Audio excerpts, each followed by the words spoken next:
వర్గీకరణ కోసం 1994లో మాన్యశ్రీ మందాకృష్ణ మాదిగ గారి నాయకత్వంలో ఏర్పాటైన మాదిగ దండోర ఉద్యమం 30 సంవత్సరాలుగా ఎన్నో పోరాటాలు, ఎన్నో ఇబ్బందులు, ఎంతో మంది 23 మంది ప్రాణాలు కోల్పోయినటువంటి ఉద్యమం. ఏదైతే ఏబిసిడి వర్గీకరణ జరిగితే మాదిగల రాజకీయ, విద్య, ఉద్యోగ, సంక్షేమ రంగాల్లో అభివృద్ధి ఉంటుందని ఆకాంక్షించి గౌరవ శ్రీ మందాకృష్ణ మాదిగ గారు ఎంతో మంది ఇబ్బందులు పెట్టిన, ఎంతో మంది ఉద్యమాన్ని చీల్చాలని కుట్ర చేసినప్పటికీ కూడా మందాకృష్ణ మాదిగ గారు అకుంఠిత దీక్షతో మరి ఏబిసిడి వర్గీకరణ సాధించడంలో ఆయనకు మరి ప్రత్యేకంగా రాయదుర్గం నియోజకవర్గం మరియు అనంతపురం జిల్లా కమిటీ తరఫున మా కృతజ్ఞతలు, అభినందనలు, ధన్యవాదాలు తెలియజేస్తూ మరి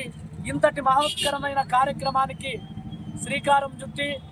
మందకృష్ణన్న నాయకత్వంలో పోరాటానికి మరి మద్దతుగా ఉండి దాదాపుగా మరి గతంలోనే ఏబిసిడి వర్గీకరణ 2000 నుంచి 2004 వరకు అమలు చేసినటువంటి ఘనత గౌరవ ప్రస్తుత ఆంధ్రప్రదేశ్ ముఖ్యమంత్రి నారా చంద్రబాబు నాయుడు గారికి దక్కుతుందని తెలియజేస్తూ ఇప్పుడు కూడా సుప్రీంకోర్టు తీర్పిచ్చే సమయానికి ఆంధ్రప్రదేశ్లో నారా చంద్రబాబు నాయుడు గారు ముఖ్యమంత్రిగా ఉండడం మా మాదిగలు చేసుకున్నటువంటి అదృష్టంగా భావిస్తూ మందకృష్ణన్న గారికి ఎలక్షన్ ముందు ఏదైతే ఎన్నికల ముందు హామీ ఇచ్చారో ఏబిసిడి వర్గీకరణ మరి ఖచ్చితంగా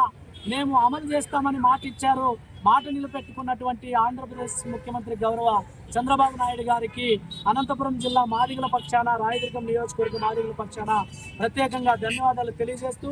అదేవిధంగా కూటమి పెద్దలైనటువంటి జనసేన పార్టీ అధ్యక్షులు, ఆంధ్రప్రదేశ్ ఉప ముఖ్యమంత్రి శ్రీ పవన్ కళ్యాణ్ గారికి కూడా మాదిగ రిజర్వేషన్ పోరాట సమితి అనంతపురం జిల్లా కమిటీ, రాయదుర్గం నియోజకవర్గ మాదిగ జాతి యావత్ తరఫున ప్రత్యేక కృతజ్ఞతలు, అభినందనలు తెలియజేస్తూ మరి ఈ నియోజకవర్గంలో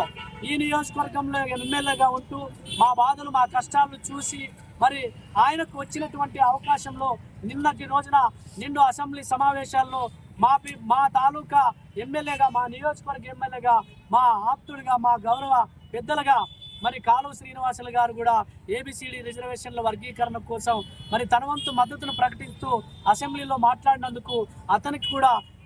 మాదిగ రిజర్వేషన్ పోరాట సమితి రాయదుర్గం నియోజకవర్గ మాదిగల పక్షాన మా ధన్యవాదాలు తెలియజేస్తా ఉన్నాం. ఏదైతే ఏబిసిడి వర్గీకరణ మరి నిన్నటి రోజున అసెంబ్లీ సమావేశంలో ఆమోదం పొంది ఉందో దాన్ని త్వరితగతిన అమలు చేస్తారని ఆశిస్తూ మా మాదిగ జీవితాల్లో వెలుగులు నింపినటువంటి కూటమి పెద్దలైనటువంటి మరీ ముఖ్యంగా ఈ వర్గీకరణ సమస్యను దేశవ్యాప్తంగా తీసుకెళ్తూ దేశంలో ఎన్నో బిల్లులు పాస్ చేయించి మరి ఇట్లాంటి పరిస్థితుల్లో గౌరవ నరేంద్ర మోడీ గారు కూడా మాదిగల పక్షాన మరి ఏబిసిడి వర్గీకరణ కావడానికి మరి కారకులైనందుకు వారికి కూడా మందకృష్ణ మాదిగ గారి తరపున, మాదిగ జాతి తరపున ప్రత్యేక అభినందనలు, ధన్యవాదాలు తెలియజేస్తూ ముగిస్తా ఉన్నాం. జై మాదిగ, జై మందకృష్ణ.